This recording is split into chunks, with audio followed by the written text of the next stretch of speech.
The lobby of Willow Crest Estate shimmered under slanted March sunlight, stained glass throwing jagged shadows across the marble floor. I stood in the office doorway, unnoticed, as Cynthia swept in, handbag swinging like a gavel, heels clicking with the precision of a metronome.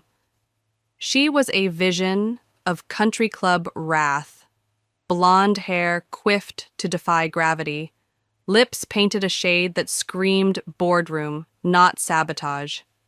"I'm here to cancel Ever-Ray's wedding," she announced to Ethan at the desk, her voice dripping with rehearsed concern. "She's unstable, a danger to herself and others. I insist you comply, or I'll call the police." Ethan, bless him, didn't flinch. He adjusted his glasses, voice smooth as the polished counter.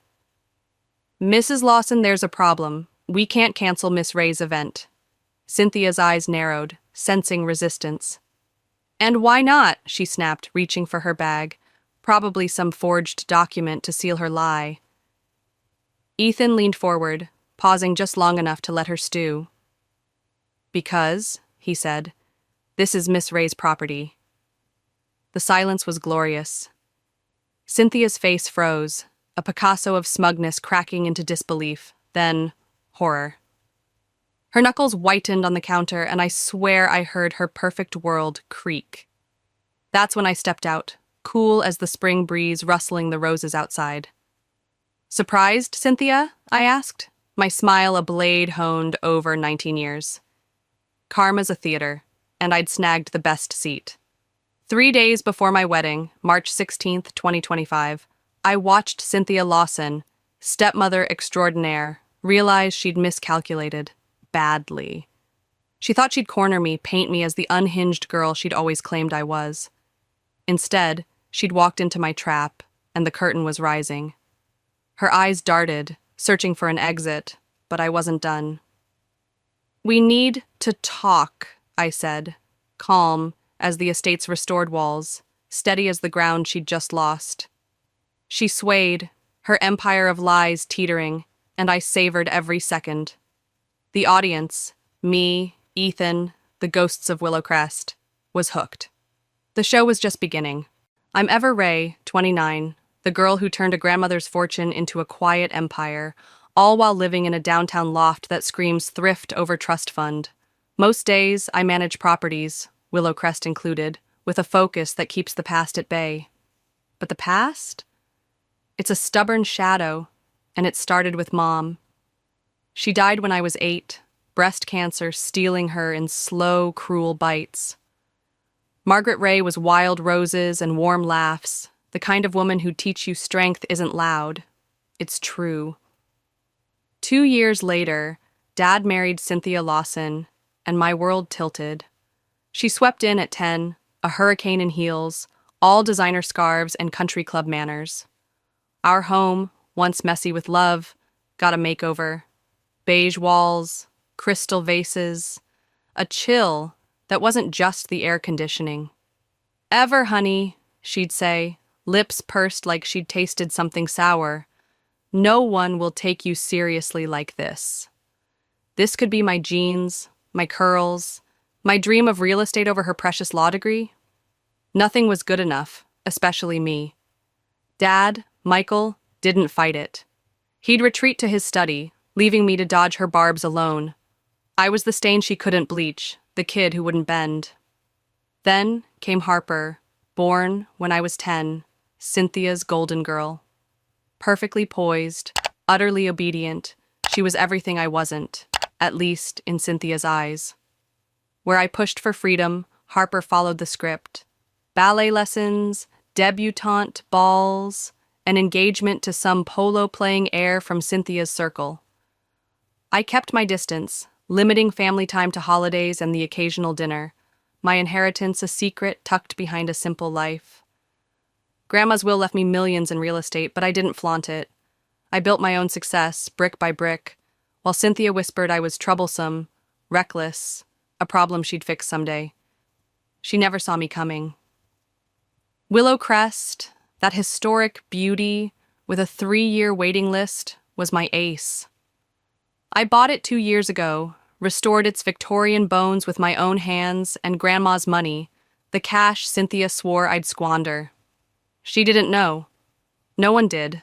Not until I needed it to. 19 years of her digs. Ever. You'll never amount to much. Sharpened my claws, but I hid them well. She remade our lives, sure, but I was rewriting mine. Dad hid, Harper followed, and I waited. Patient as the roses Mom loved, wild and free outside Cynthia's control. The battlefield was set, and I'd been playing chess while she played dress-up. Sunday dinner at Dad's house was a minefield, crystal glasses clinking like warning bells. Cynthia sat at the head, picking at her kale salad, when I dropped the bomb. Lucas and I are getting married this Saturday, I said, casual as if I'd mentioned the weather. At Willow Crest Estate. Lucas, my fiancé, a software genius who'd built his own company, squeezed my hand under the table. Cynthia's fork hit her plate with a clatter, a rare crack in her polish. That's impossible, she said, eyes bulging like overripe grapes. I tried to book Willow Crest for Harper's wedding. It's solid for 3 years. I smirked, sipping my water. Luck's a funny thing. Her face twisted. Disbelief, then fury. She didn't know I owned it, didn't suspect the quiet girl she'd dismissed had outmaneuvered her. A small wedding's best, she'd said earlier, not looking up. Nothing to overshadow Harper's big day. Too late. I'd lit the match and she was already smoking. The campaign started fast. Monday, my phone buzzed with texts. Ever, we need to discuss this. Tuesday, she cornered me in my office parking lot, Chanel suit pristine, voice syrupy with venom. You're stealing Harper's thunder, as usual. She's dreamed of Willow Crest forever. A lie. Harper hadn't cared until Cynthia planted the seed last year. Half-sister, I corrected, sharp and instant, regretting it as her eyes hardened. This is why, she hissed. You've never accepted Harper as family. Always so selfish. I walked away, but her words clung, old wounds bleeding fresh. She'd found my soft spot, pressed hard. By Wednesday, she escalated, vintage Cynthia. Calls to Lucas's mom, hints I was unstable, pleas to protect Harper's moment. I'd planned my wedding for months, elegant, intimate, mine, and she couldn't stand it. Her desperation was almost funny, a queen losing her crown one petty jab at a time. I'd booked Willow Crest, my secret victory, and she was choking on it. Lucas grinned across the table that night, unfazed. She's unraveling, he said. I nodded, savoring the chaos. The fuse was burning, and I'd make sure it blew in her face. The week before the wedding, Cynthia's game went from subtle to sloppy, and I was ready. It started with the vendors, my florist called Wednesday night, voice tight. Someone claiming to be your planner canceled the roses, Miss Ray. Then the caterer, then the string quartet, all reporting the same fake voice trying to unravel my plans. I'd seen this coming, though. Months ago, I'd warned everyone. Changes only with my written okay. The orders held, but Cynthia's fingerprints were everywhere, smudging her perfect manicure. She thought she'd catch me off guard, but I'd been waiting for her to swing wild. Thursday brought gifts to my loft, anonymously sent, of course, but reeking of her. Wedding planning books stacked up, their pastel covers mocking me, followed by self-help guides on anger management, then pamphlets for therapists specializing in unstable behavior. I laughed, dark and low, stacking them on my coffee table like a trophy pile. She was building a paper trail, laying bricks for some twisted narrative. Ever Ray, the unhinged stepdaughter, unfit for marriage. Lucas found me flipping through one, his brow arched. She's desperate, he said. I nodded, snapping a photo of the hall. And sloppy, that's her mistake. Friday morning, Ethan called from Willow Crest, his tone clipped. She's on her way, Miss Ray. Called an hour ago, claiming you're a danger to yourself, threatening cops if we don't cancel.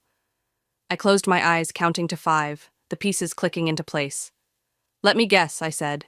She's coming to sign papers in person? Ethan confirmed it, adding, she's determined. sounded unhinged herself. I smirked, a plan hardening. Good.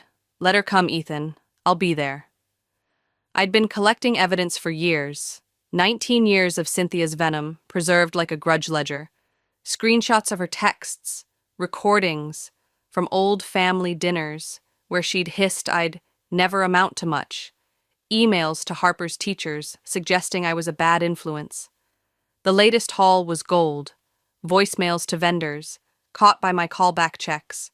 Her voice syrupy with fake concern. Ever's not well, you see. It's for her own good.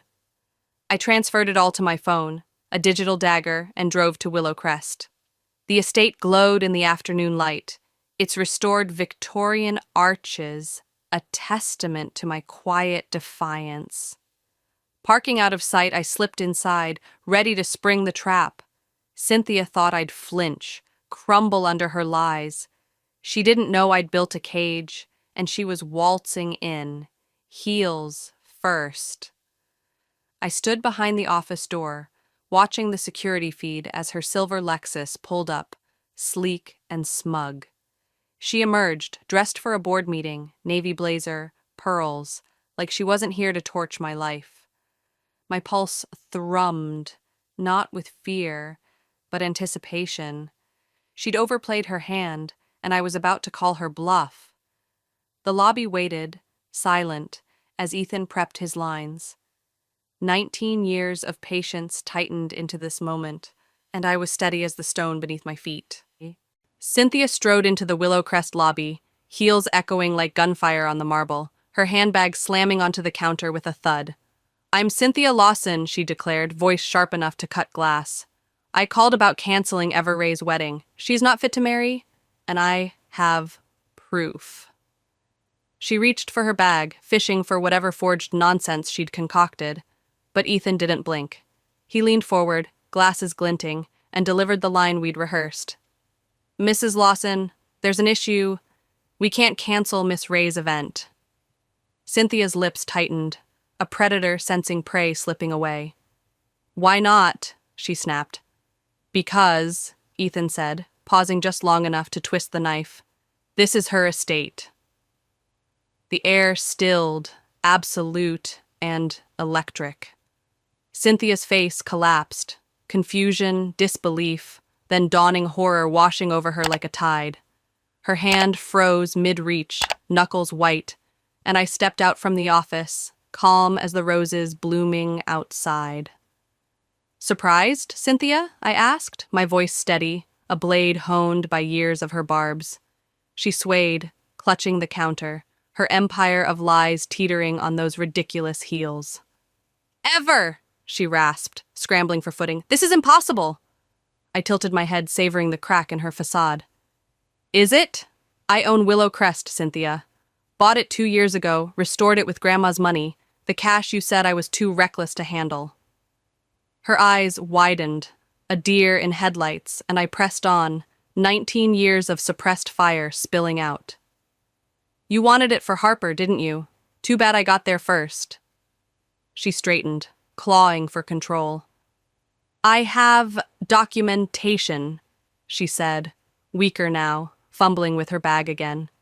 "Your behavior—" I cut her off, pulling my phone from my pocket. "You mean this?" I tapped play, and her voice filled the lobby, venom dripping from a recording, last week at the club. "Ever's unstable, jealous of Harper. I'm worried she'll ruin everything." Her face drained of color, recognizing the trap. Mrs. Carter, Harper's future mother-in-law, had taped it, disgusted, and sent it to me. "Or these," I continued, swiping to screenshots, texts to vendors, emails calling me unhinged. "I learned from you, Cynthia. Document everything, right?" She faltered, grasping at straws. "I was protecting the family image." Her voice cracked, authority bleeding out. I laughed, sharp and humorless. "My behavior? Let's talk yours. 19 years erasing Mom, turning Dad against me, molding Harper into your puppet." She protested. "That's not true." But it rang hollow, even to her. I hit play again. More clips. subtle digs, whispered lies, a litany of control. "I've got more," I said, nodding to Ethan, who slid a thick folder across the counter. "Every call, every threat, including today's police bluff." Her spine stiffened, a last gasp. "What do you want? Money?" I stepped closer, voice low, cracking with old pain. "I want you to stop, to see you can't control me anymore. And if you try again, this all goes public. How's that for your image?" Uncertainty flickered in her eyes, but she spat. "Michael will see who you are."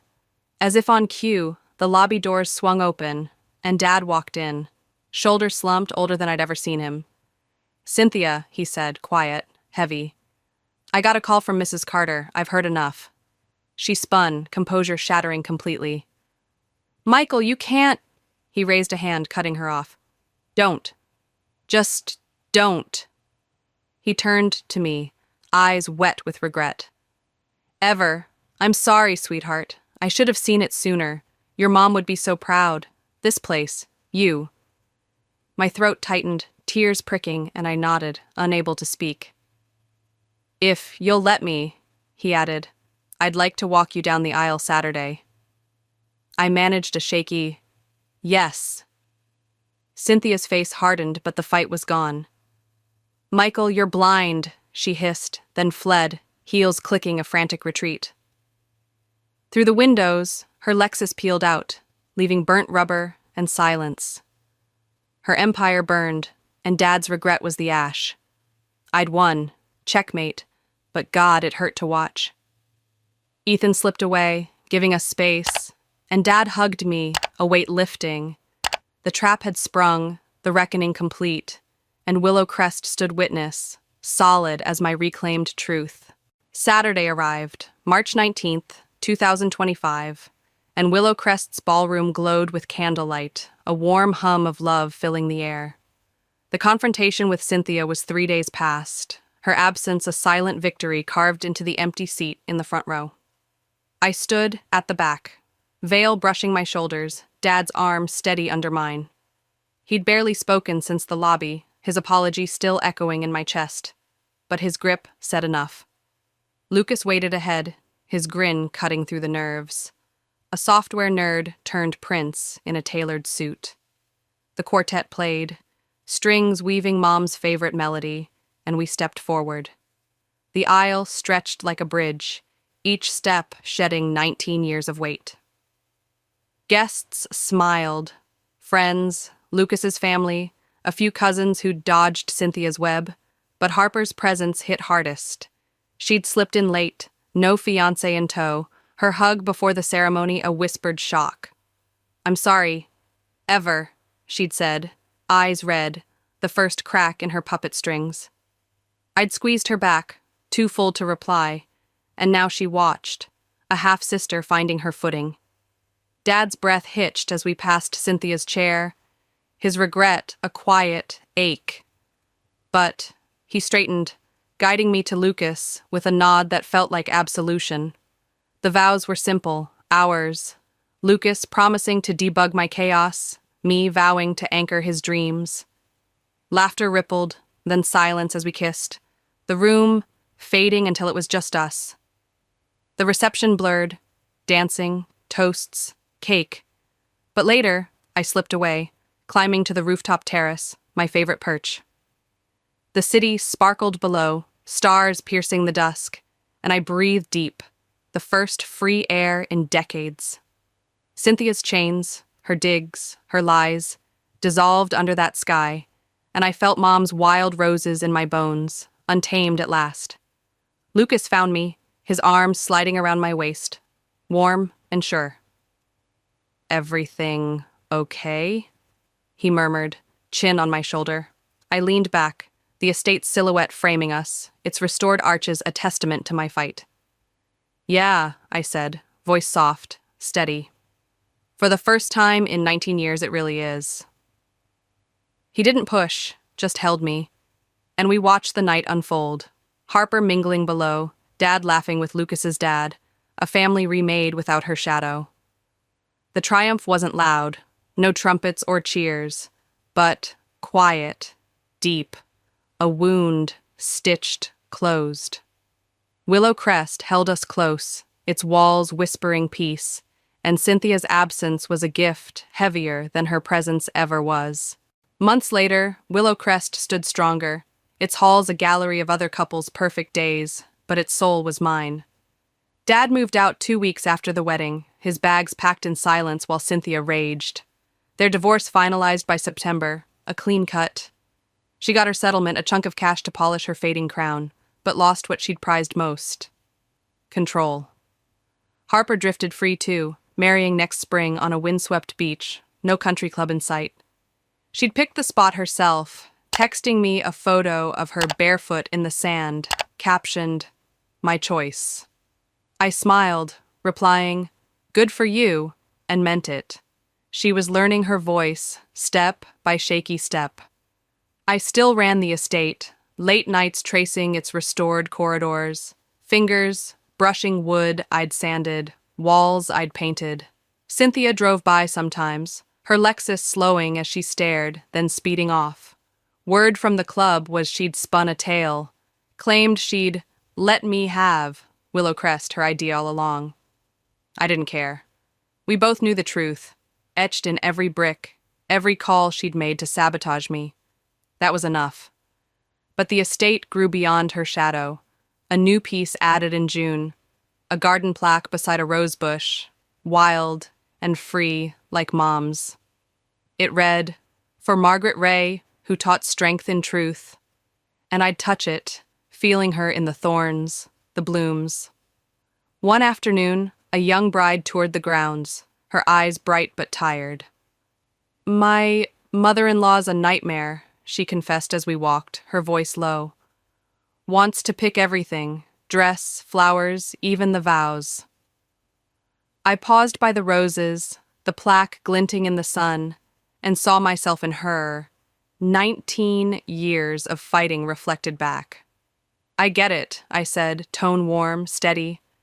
"Took me decades to learn this, but the best win isn't the battle. It's choosing what's worth fighting for, and sometimes just living well on your terms." She nodded, a spark flickering in her gaze, recognition hardening into resolve. When she left, she stood taller, steps firmer, and I watched, knowing Willow Crest had worked its magic again. That's what it became. Not just a venue, but a crucible. Cynthia's lies had crumbled here, her empire stripped bare, and in its place rose something real. I'd stood up to her, not with screams or fists, but proof, patience, a truth she couldn't twist. Dad visited sometimes, quieter now, rebuilding what he'd let slip. Harper called too, her questions tentative, about Mom, about me, bridges forming where walls once stood. The estate held those moments, its stones soaking up cycles, broken, families mended, strength found. Cynthia's shadow lingered, a ghost in her own story, but it didn't touch me anymore. I'd heard her at the club once, post-divorce, boasting over martinis about her sacrifice. Let her spin it, I thought, walking Willow Crest's paths at dusk, the city a soft glow below. The truth didn't need her stage, it lived here, in the roses, the plaque, the bride who'd left with fire in her step. Mom's words rang clearer now, her voice in the wind. Strength isn't control, it's authenticity, raw and unscripted. Willow Crest wasn't just mine, it was where masks fell, where people rose. That bride got it, and others would too, their stories echoing mine in smaller ways. Cynthia never understood, never would. True class doesn't clutch a narrative, it lets it go, free as the roses climbing the trellis. I'd fought for this place, for myself, and won something bigger. A legacy of truth, quiet, wild, blooming under the stars. She could drive by all she liked. Her cage was empty, and I was done looking back.